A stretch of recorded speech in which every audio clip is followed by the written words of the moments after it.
Good morning, everyone.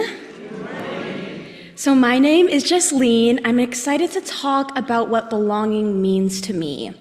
When Thandiwe first asked me to share a reflection about belonging, it was honestly something I was a little bit nervous for. This topic is something I have personally changed my perspective on a lot within the last year, something that I have struggled with, something I have grown with, and something that I am still trying to understand. As many of you know, this past year was my first year going to college, a transition where I had to say goodbye to leeching off my parents and jump headfirst into adult independence. But not too much though, because I didn't go too far. I just went to Boulder.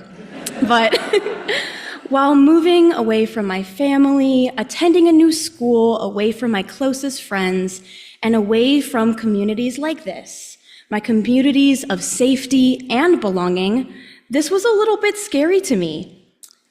But however, something I was told over and over again was that college was my time to find my community. And honestly, this was something I was really excited for.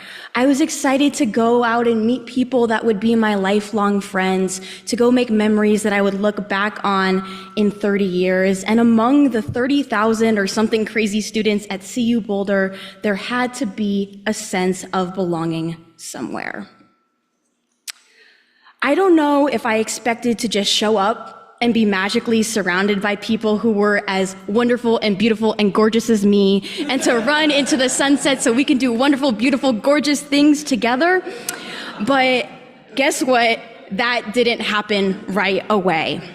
Within the first couple months of moving, I had felt more disconnected from the people around me than ever before. And I don't know if it was because I was away from these communities that I had felt belonging. I no longer could just drive home at the end of the day and give my mom a hug, or go and see my friends who were max 20 minutes away. Or even coming to this church became more challenging. Also, being surrounded by new people with new cultures. Moving to college, I suddenly was surrounded from people across the country who were raised very differently than me, causing different beliefs, different values, different behaviors. Also, being away during an election season was really difficult for me.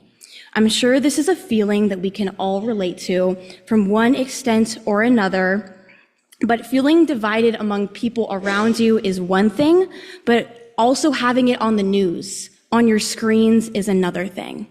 This tied into a lack of clarity with my mental health, left me feeling really divided from the people around me. And honestly, it led me to a lot of feelings I'm not proud of. It led me to a lot of anger, disdain, and confusion towards these people that I was now living with. And honestly, even some hatred. I no longer felt safe in this new home where I was excited to find my new self. And these moments that I was with myself was filled with media focused with finger pointing, hostility, and judgment. I'm not here to get into the political of what's right and what's wrong. However, political culture, for as long as I have remembered, has been centered around this division of people, of boiling people down to stereotypes, jumping to quick conclusions, and this very us versus them mentality. And when this is the dominant culture that surrounds us, it's going to have an impact on our own mindset and behavior. And unfortunately, this is something that I fell really deep into. It's hard to find a sense of belonging when you feel like the world around you doesn't accept you for who you are. Seeing people like yourself being boiled down into these stereotypes, seeing people in power who are supposed to support you throwing disrespectful messages around, and seeing a lack of support for your communities. This can leave us feeling disheartened and divided. This lack of belonging was something I carried with me into my second semester. I remember one day waking up in Boulder feeling exhausted, irritable, and frustrated with my situation. So I decided to bike down to the UCC in Boulder. As I was settled in a far back pew listening to the sermon, I heard a phrase that completely changed my perspective on belonging. It wasn't something super crazy, it actually was pretty simple. It was just, we are all in the same boat. And I've heard Thandiwe speak of these moments where everything seems to click and fall into place, where you feel like you were in the exact right place at the exact right time. And honestly, this idea felt a little corny to me and a little confusing to me, but this was one of those God moments for me. I realized that what I perceived as belonging was feeling welcomed into a community. It was something that other people would have to give to me after deciding that I was valuable, interesting, or worthy enough to be included. At this time where I was feeling unchosen in my community, it caused me to associate belonging as a one-way street, where I was powerless to let it into my life. It was something that chooses me. However, in that moment, I realized that belonging was something that I was able to choose. It was something that I could allow for myself, and this was through unconditionally loving others. And I wonder what that sounds like. This is something that we talk about in the church all the time, which is why my mind immediately went to this verse today, which reminds us the powerful nature of love.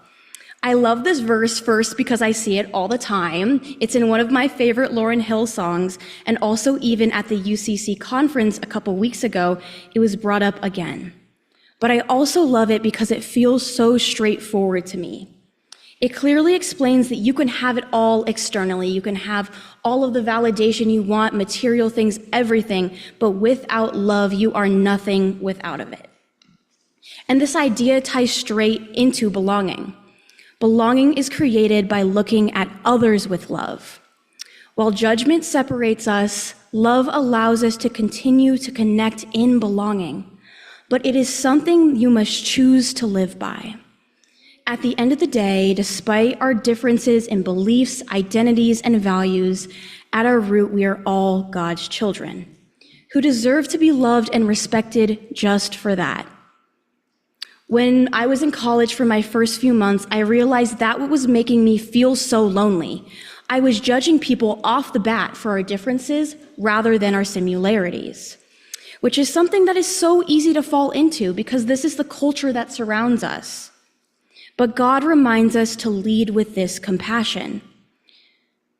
There is so much more to people than what meets the eye, and people are so much more similar than you would expect. Especially in these times where the world is filled with so much hatred, separation, and judgment, having compassion for others, even when it's difficult, is what unites us. I'm not trying to say you can't disagree with people. There are a lot of people saying crazy stuff, doing crazy, hateful things right now, which is not okay. However, what I mean is that in a time like this, it is so important to lead with the intention to look at others with love. And know that we are loved, because this culture around us distracts us from that. When your first instinct is to judge, challenge it with compassion. God tells us that we are already loved so intensely. Belonging isn't about others deciding if we are deserving of love, but instead allowing ourselves to see the love in others. Belonging comes from compassion when it's easy and when it's hard. And I think this is a simple reminder we all need right now. Love allows us to find belonging in the most unexpected of places. Although we may be different in so many ways, at our root, we are all human. We all belong to God, and therefore we are always connected in this belonging. This idea has been something I've been working to implement in my life with its ups and downs, but looking at my life compared to 6 months ago, I feel so much more comfortable, accepted, and fulfilled in my relationships. And this all comes from being rooted in belonging. Belonging is all around us, in the obvious and in the hidden. However, love, despite all the challenges we face, is what allows us to unlock it. Thank you.